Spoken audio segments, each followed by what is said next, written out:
Hey, what's up, guys? I am super excited to bring two special guests to you today. Their journey, their story has been absolutely incredible, and I'm blessed to call them friends and family as well. So I want to welcome today Luke and Andrea Myers. Thank you guys for being here today. Thanks for agreeing to hop on a podcast with me and just share your story with people. I mean, you guys have had an amazing journey so far. I know there's been a lot of hardships and struggles that come along in that, but man, just watching you guys grow as people, as business owners, as leaders in your community. I mean, it's been incredible to watch from where you guys are at the start to where you are right now. And I want to share a little bit about that today with everybody. So let's just kind of start with that. You know, you guys own three martial arts schools actually right now.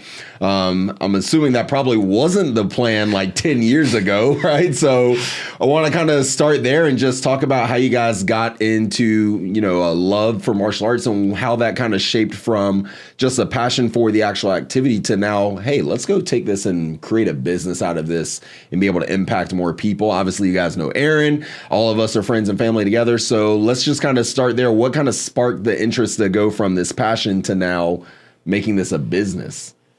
So I grew up in martial arts. Yeah. So it was always something that was in part of me.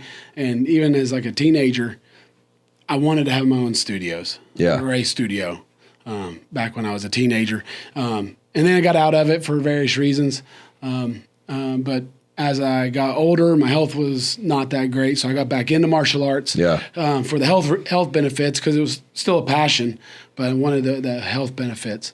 And then we moved back to Tennessee, and our kids were getting older, and so we decided to put them in martial arts at that point. And this was before Aaron had taken over the schools here in Knoxville. So Aaron came in, got Andrea convinced to join. I joined with her, and kind of the craziness began there. Yeah. Now tell me about this a little bit, because, we were talking about this before we started today, is like Aaron comes in with a different kind of energy and heat, right? Yes, so sir. Going from what you guys are used to now having, we call him the Red Dragon, like having the Red Dragon show up and start just blowing fire everywhere. Like, what was your initial, response to that? What was your initial thought of, and you can be completely honest here, like be super real. I mean, obviously, Aaron can kind of rub people the wrong way, right? You have like a initial visceral response to that. It didn't bother me. I was just like, who the heck is this person? Where did he come from? Where's he been? This is what my kids need. You know, that was my first thought, is this is what my kids need. Yeah. And I felt like he was paying attention to my kids. And I think as parents, that's what you want, Very true. What I've found with martial arts is everybody comes there for about the same few reasons, right? More focus, more confidence, and they want to get them moving. And I felt like sometimes some of the kids got lost in the mix before he was there. Yeah. When Aaron came in, he learned everybody's name. He's acknowledging them. He's keeping up with what's going on. Yeah. He paid attention to everything, and everybody became important. I love that. And, obviously you guys are clients with us as well. And so you guys have been working hand in hand with us as we've been helping you guys through your own challenges and struggles in business. But even just that right there, the fact that he learned everybody's name, learned their story, like that's just a different level of value, right? We talk about it all the time. Businesses are built on relationships. See, they know, they've been paying attention, right? But businesses are built on relationships. And when you have somebody who's very intentional about creating those relationships, man, it creates so much opportunity for you and your business, and not just on the clientele side, but even just being able to create like this, like how we're all family together now. It creates opportunities for you to grow and live life with other people. So I love that. And, kind of talk a little bit about the fact that it turned into that and how he kind of went from, being intentional about those relationships to now you guys are owning schools. Like how does that happen? How do you guys go from students and then you got this guy breathing fire all over the place to now, okay, hey, let's take a risk here and let's start our own thing? So I guess one thing to add that kind of talks about the journey is we went from almost pulling our students out of our kids out of martial arts because of the way things were going to in 1 year, going down the path of owning. That's how fast 1 year. things. 1 year, yes, sir. And it's and a funny story because we recommitted with our kids after Aaron came in. Yeah. And one night we're sitting in the kitchen and we had just done a lifetime membership for the family. And Andrea looks at me, and you want to tell it because you actually tell it better than I do. I don't know. I was like, maybe we should own schools, thinking this is going to be a joke, right? Yeah. Like, maybe we should own schools. And I was expecting yeah, that'd be great. Not going to happen. And he goes, okay. And I'm like, oh, he's not serious. He's not picking up that I was just kind of joking. And I love that. and so I was like, oh, what have I done? What have I done? Take it back. Rewind. And this was in the spring. And by the fall, we had purchased the territories. My Yeah. goodness. Yeah. Wow. Yeah. And so that's how fast, when you have somebody, like you said, breathing fire and showing you how to do it and putting the pressure on you, right? Because he does. He puts pressure on you. When you say this is what you want to do with him, he's going to put the pressure on you. Yeah. And so that's how fast it changes when you have the right person, listening to you and then using that to motivate you as well. For sure. And stay on that a little bit. You were talking about the pressure, right? We're even, like I was even telling you guys before we started, like I feel the pressure right now in my role. And Aaron, what I like about him is, he's very good at holding people accountable, the hard coaching, right? Putting pressure on people in the right way. Even though, yes, like you said earlier, like sometimes it could rub people the wrong way. When you really think about it, the only reason it would rub you the wrong way is if it were true. Because he's right. He's right. Because he's right. So, and I think that's something that's missing right now in a lot of businesses for owners and employees as well is there's not enough hard coaching. There's not enough accountability. There's not enough pressure. Like we live in a society now where nobody wants to be pressured into things, right? Or pressure is a bad thing, but in reality, like pressure is good. That's the only way you grow. Like pressure makes diamonds, right? That's right. Burst pipes or makes diamonds. So being able to take that constructive criticism, that hard coaching and that pressure, like not everybody can handle that. Like I know many people that if they worked in our environment here, they'd be gone the first 2 hours. First 2 hours, they'd be gone.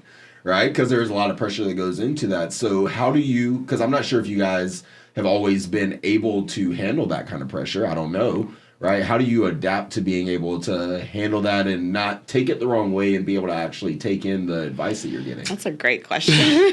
So for me, I worked for 20 years in construction management. Yeah. And the smallest project I was on was $900 million. Wow. So I've been dealing with high pressure for 20 years. Yeah.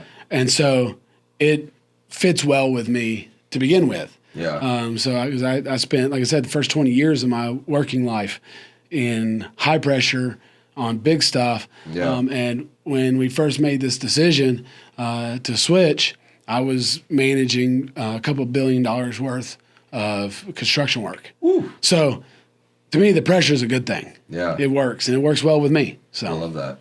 Yeah. For me, I started out as a nurse years ago, so that's life and death, like literal life and death pressure. Sounds like some pressure. Yeah, so I worked in progressive care, which is just down from like intensive care. So literally life and death situations. And I loved it. I loved the pressure of it. But I'd kind of steered away from that. And that's really the biggest thing for me is like, I didn't grow up doing martial arts. I didn't grow up doing any activity whatsoever. Yeah. So when Aaron was just like, when are you going to come out here? When are you going to come out here? When am I going to get you on the mat? When am I going to get you on the mat?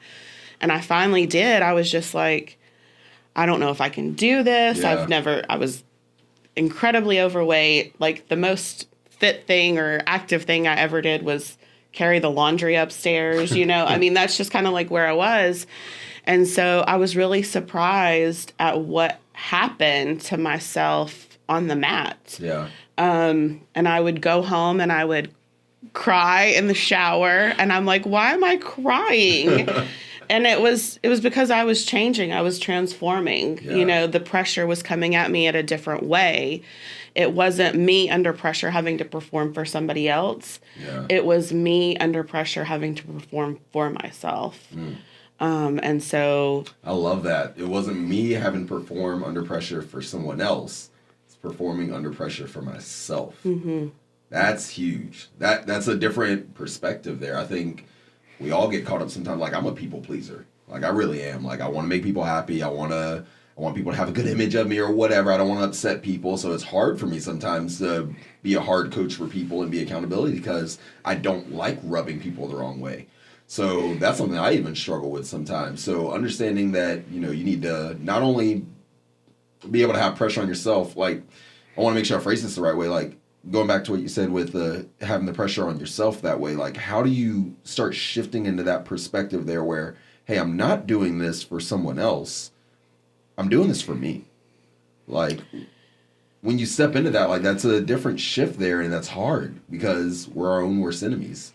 definitely. And like what we say in nursing is ultimately you're the patient advocate. Number one, you're the patient advocate.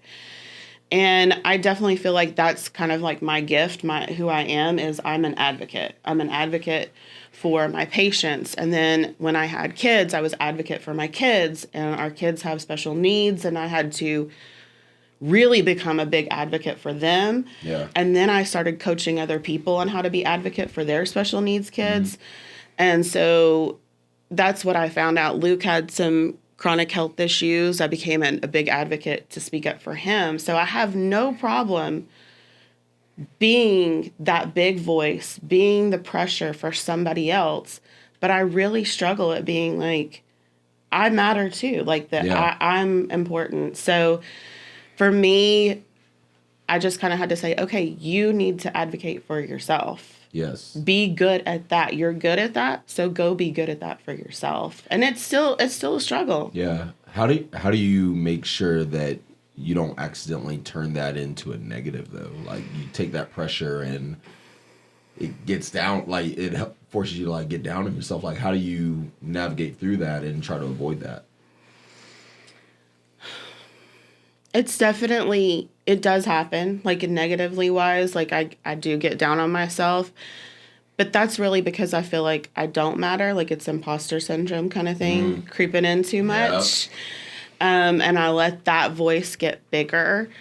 When I'm clear and it's a good day, I know that it's not a bad thing to be an advocate for myself because I'm doing the right things. I'm doing the things that make me stronger, happier, and healthy. Like, I really just, like, listened to Aaron, and he was just like, okay, go do what you're doing. If it feels good, then go 10x it, right? Like, go do more.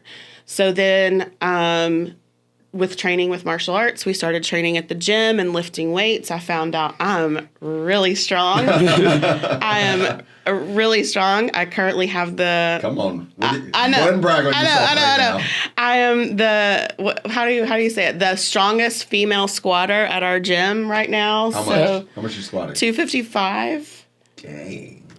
And she's only been doing it for a little over a year. No, not even a year. Not even a year. Wow. And so for her, she's got the highest squat that they've ever recorded at that gym. Let's go. And this isn't this isn't the Planet Fitness. This is a lifting gym. Yeah. If you were at Planet Fitness, you'd be what was that? What is it called? She'd be a lunk. Yeah, you'd be a lunk at Planet Fitness. Yeah, so. I'm not. No. I have other trainers and people stopping going, whoa, she just did that. And so, it blows my mind. Like, it blows my mind. What does that do for you, though? Like, when you do that and, like, yes, having that record and that recognition is good, but that has to boost your confidence a little bit. It does, because then you're just like, okay, I'm good at something else, too. Yeah. Like, I didn't know that I was good. Like, you always are like, I'm always looking to highlight my kids, push them to do good. I'm looking to highlight my husband. Like, definitely Well, I'll say it. I mean, I feel like I've been a very supportive spouse. Yep. I'm like, what do you want to go do? And we go do it. And I'm like pushing them on. Let's go. Yep. And so for me, that's what having Aaron in my life was, somebody going, hey, I see you too. Yeah. You could do better for yourself. Yeah. And that's so true, is like, you're capable of so much. Like, people don't realize how much they're truly capable of sometimes. Right. But when you start having those wins, it starts giving you momentum. And now it's easier to get those wins over and over and over again. So you were talking about how you have the, highest squat record. You finished 75 hard. Yes, sir. Right? Talk about that a little bit. That's not easy. It's literally called 75 hard. So I didn't do it. I didn't finish it. Yeah, so what did that do for you? Come on. Big confidence boost. Very much so. It is extraordinarily hard. I've attempted it several times since then even. Yeah. And I finished it one time. I mean, I was up one night at 3 a.m. still trying to get everything done because of this, the way the day had stacked up. And so, there's the physical or the physical part of it, which I started it the day I took over as head instructor. So I quit my job, went all in on this. Wait a second. You quit your job of 20 years. Of 20 years, yes, sir. To go all in. To go all in on this martial business. arts. On martial arts, yes, sir. I'm sure you've been called crazy before, right? Oh yeah. And it was a very good paying job. Yeah. So I quit my last day was a Friday. I took over instructing on Monday, and Monday's when I started 75 hard. Wow. And I went from just shy of 250 pounds to 215 pounds, Wow. which is the lowest I've weighed as an adult. So, I mean, since like junior year of high school. Yeah. That's the lowest I've weighed. And, Andrea had made mention to some chronic health conditions. I'm off all medications for that now. It's gotten me into the best shape of my life. Even when I was playing football, I am stronger now than I was in college. So in my prime, physical prime, trying to become strong, I'm stronger now than I was then. That's amazing. So I can run farther now than I ever could. What does that prove to you? What does that show you? Well, for one, that you're never too old. Just start. And I started all this when I was 43. I'm still am 43. Yeah. And, I talk to people and they're like, oh, I'm in my 30s. I'm like, so? I started in my 40s and I'm in the best shape physically, best shape mentally in my entire life. And it's still just the beginning. Yes, sir, it is. Yeah. I'm getting stronger. My goal right now is to squat 405 pounds and to bench 315. I know I will hit the 405 mark the next time I max in the next couple of months, and I'm going to be dang close to that 315 if I don't pass it as well. I love that. So, but previously, I could barely bench my body weight. Yeah. And so now I'm killing it compared to that. That's awesome.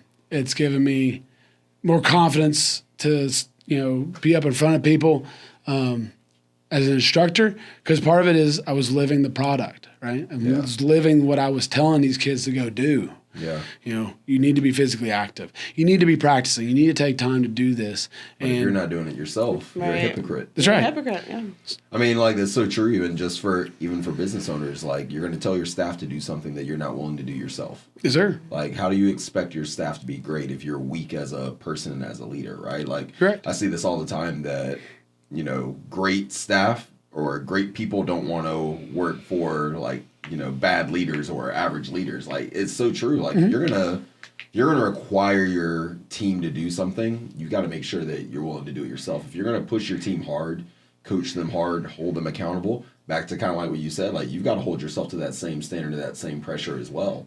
Right. And, we were talking about taking pride in your work and that kind of stuff. I think, Alex, you even posted something yesterday about, like, if you're going to do work, like, take pride in it. Take pride in what you do. And that comes from a point of not, like you said, from not making someone else happy, but doing it for you. Like, if I put in work into something, I want to do a damn good job of it for myself. Yes, I want to make sure whoever I'm working for is happy, but I just want to have the pride of myself knowing that, hey, I did this. So back to like your fitness journeys and what you guys have accomplished in that.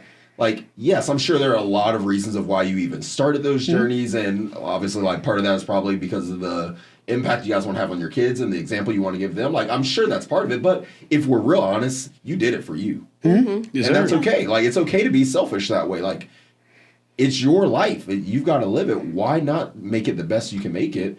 And if that means doing something that's challenging or hard or difficult to prove to yourself that you could actually make it happen and you could actually succeed, then why not go for it? Yeah. And I think some people can get it wrong in thinking that it's being selfish, right? Yeah. That you're carving out this time for yourself to make sure that you go do.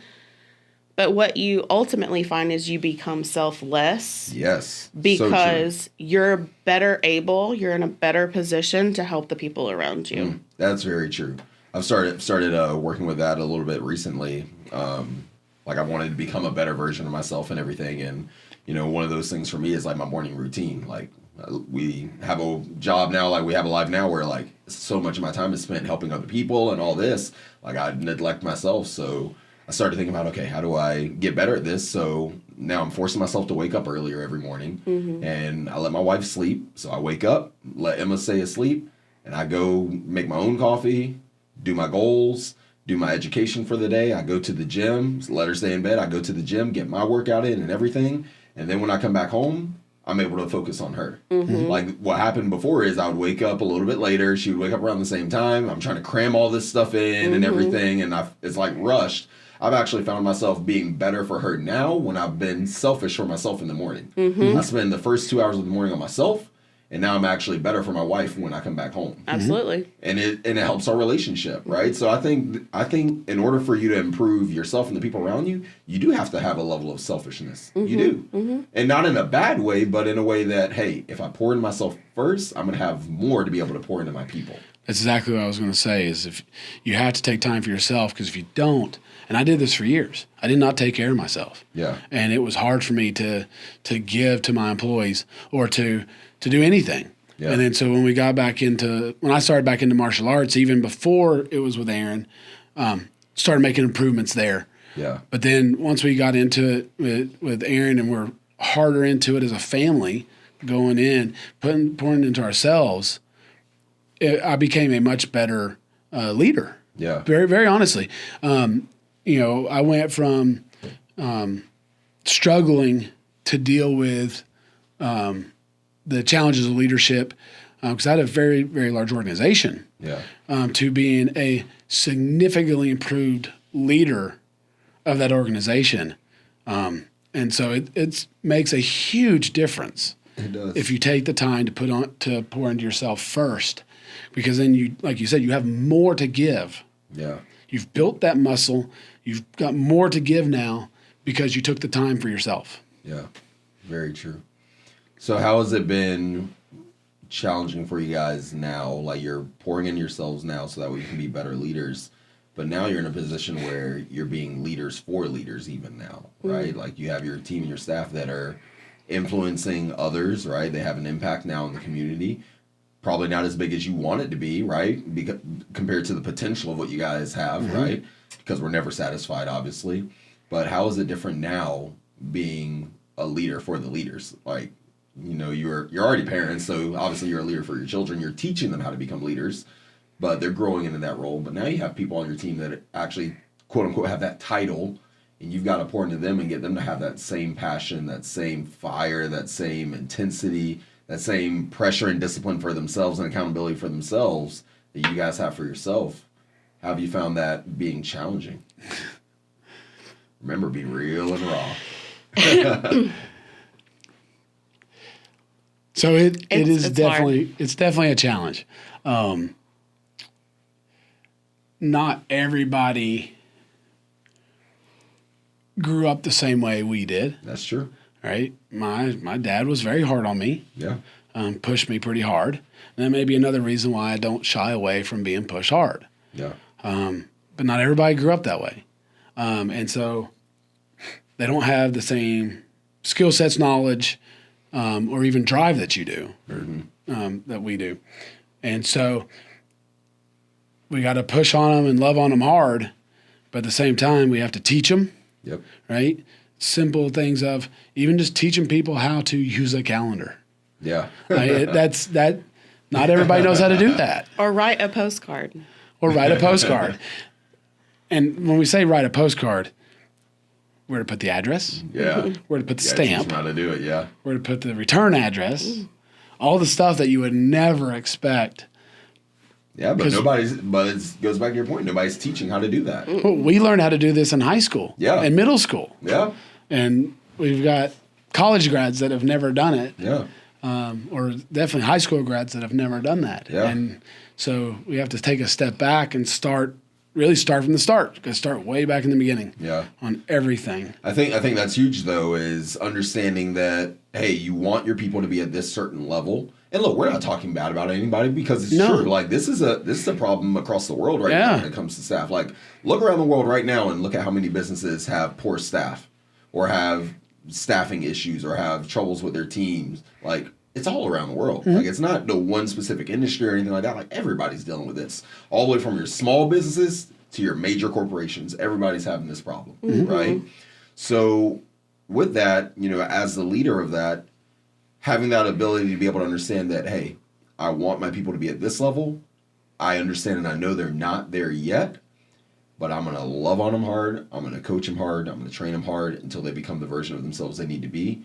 And being able to take on that lens, but also understand that it is a process and you almost have to kind of put yourself in their shoes, right? You got to kind of get to their level and understand that, hey, I know that they don't have these skills. Doesn't mean I'm going to be easy on them. I'm still push on them hard, but still have that level of understanding too that it's going to take time. Like it's a process. I can't quit on them. I can't get too frustrated with them and give up. I've got to keep pushing on them, keep loving them, and hope that they break through to that final goal. Like being able to put on that perspective, being able to put on those lenses. Have you guys, one, have you done that? And then two, like, have you found it challenging for yourself to put on that perspective? Because I'm sure, like, when it comes to a postcard, you're like, damn it, just figure out the postcard. Like, it's not that hard, right? Yeah. So to be able to put yourself in their shoes. I think it ebbs and flows. It does. And we definitely have, like, different approach to it. It's almost like how we approach our kids. Who's the good cop? Who's the bad cop? She's the good cop. I am absolutely the bad cop. Okay. I can be the bad cop. There's always a good cop, bad cop. Yeah, so yeah. I gotta know who's good, who's the bad one. Yeah. So we've been together for 20 years. We've been married for over 20 years. 20 years. Okay. So we've picked up on some things from each other on how to, okay, it's you, go do that. Yeah. I'll go do this. Luke goes in and smacks him. Andrea comes in and like calms him down. Sometimes, yeah, yeah. But I'm definitely that person. I'm like, I want to see the best in somebody. It's challenging for me because I'll think, oh, they're gonna get this, and it all has to depend on, the challenge becomes, when do you finally have to just be like, okay, this isn't going to work? Yeah. That's where it becomes really challenging for me because I'm like, I want to help them, but people have to be able to realize that they have to help themselves first. Very true. So the challenge for me becomes, okay, it's time for you to go fly on your own. We've taught you how to do this. Go try, right? If you fall out of the nest, we'll go pick you up and dust you back off, but you got to keep trying. Yep. And so it definitely becomes challenging. Of kind of knowing when to draw that line. It's challenging for me to think that I'm leading leaders. Like when you say that, I'm just like, no. That imposter syndrome kicks in. Yeah, it kicks in. I'm like, no, that's not happening. But that is what's happening, especially being a female in a male-dominated industry, where I went from a female in a female-dominated industry to a female in a male-dominated industry. These little girls that are reacting and responding, or even other moms that are saying things to me from time to time, and it kind of knocks me back on my heels a little bit, like, oh, they are paying attention. They are seeing what I'm doing, and it is making an impact. Yeah. So the biggest thing for me is I have all the patience in the world to help somebody if they're willing to put in the work and if they have initiative. I love that. So I will spend lots of time with somebody who wants to learn and then goes and tries to do it. Because at that point, I know at that point that they are trying, they want to learn, they're willing to receive what we say, and then go give it a try. So what if they fail? If they're taking the coaching and they're getting better and they fail, so what? Try it again. Yeah. And that's really, for me, when I hire somebody and when I'm supervising somebody, that's what I look for. It's more about initiative and who has the want and the desire, because that's the hardest thing to teach somebody and to coach somebody, is to have that want and the desire to go do something. Yeah. The skills are much easier to teach, especially to somebody who wants it. Mm-hmm. And then, so for me, that's the biggest way you fit into a team under me, is you have that want and desire to go do the work. The rest of it we'll teach. Yeah, I love that. Man, we could keep going with this conversation too, and just like keep building and building and building on it. I love it. But thank you guys for, taking time to even just sit and just talk with me a little bit today. I know this is going to be huge for a lot of people, because there are so many that are probably in the same position, right? I don't want to say they're struggling in their business, but they're facing probably new challenges that they just don't know how to navigate through yet, and they're learning the skill sets required to be able to handle that while still chasing this big goal and dream. And they're having to fight that doubter. They're having to fight that imposter syndrome. They're having to fight that thing that's telling them to give up and quit, that naysayer in the back of their head. They're having to fight that and battle that every single day, and that's not easy to do. That's why, taking the risk to start your own business and be an entrepreneur, like, it's not for the weak, right? No. It takes the will, the tenacity, the persistence, and you guys definitely have that. Like, I've seen that in your journey. I've seen you guys grow through the challenges that even you've had in business as well. And that there's going to be more, right? It's never going to get easier, but you're going to get stronger, right? Yes, Never gets easier, but you get stronger in the process. So I know that, you guys have what it takes to push through that, and you're going to come out on the end with a massive win and massive success. And it's going to seem like it was overnight, but man, it's all the work leading up to that, and the pressure that you're putting on yourself to be better for you, your family, for your team as well, so that way you can have more of an impact. So thank you guys again for being here today with me. If you could give one piece of advice to somebody who's maybe going through the same thing right now, they're again, I don't want to say struggling, but they're facing new challenges in their business, and they're having to fight that naysayer in the back of their head every day, and that imposter syndrome, and they're wondering if, hey, I should just throw in the towel. Like, what would be your piece of advice to that person? Stay focused on your why you started it in the first place. Yeah. We started it because of the impact it's had on our family and our kids, and we want to go and give that same impact to others. Definitely. So know your why, stay connected to your why, because that's what pulled you in the first place, and that's what's going to keep pulling you through the hard times. Yeah. I love it. Yeah. I always go back to the man in the arena speech. Don't take criticism from people that aren't down there getting dirty with you, because that's where the naysayers, that's where that voice comes in from, is from people trying to say something from the stands. They're not willing to do the same thing that you're doing. So just remember, go find those other business owners to talk to. Go find yourself a coach to talk to. Yeah. That's kind of that would be my advice. I love it. Paint the picture for me. 2024 is coming up. What's the target? What's the goal? Give it to me. Be bold. All right. So in the martial arts schools, $1.5 million in revenue. Let's go. That's $500,000 at school. And we're going to start another business or two. Let's do it. So. All right, 1.5 next year between all three of your locations. Going to start some other businesses in the process. You're going to stack on more. That way you guys grow, right? Yes, sir. Grow or go, and I know you guys aren't going, so you got no choice. But thank you guys again. Love having you guys as friends and family as well, and just excited to be able to continue this journey with you guys. Hey, you guys, go make it happen. Chase after your goals. Know that pressure is going to hit you. Know that you're going to have to face through the challenges, but you have what it takes to push through. So go fight hard. We'll talk to you guys next time.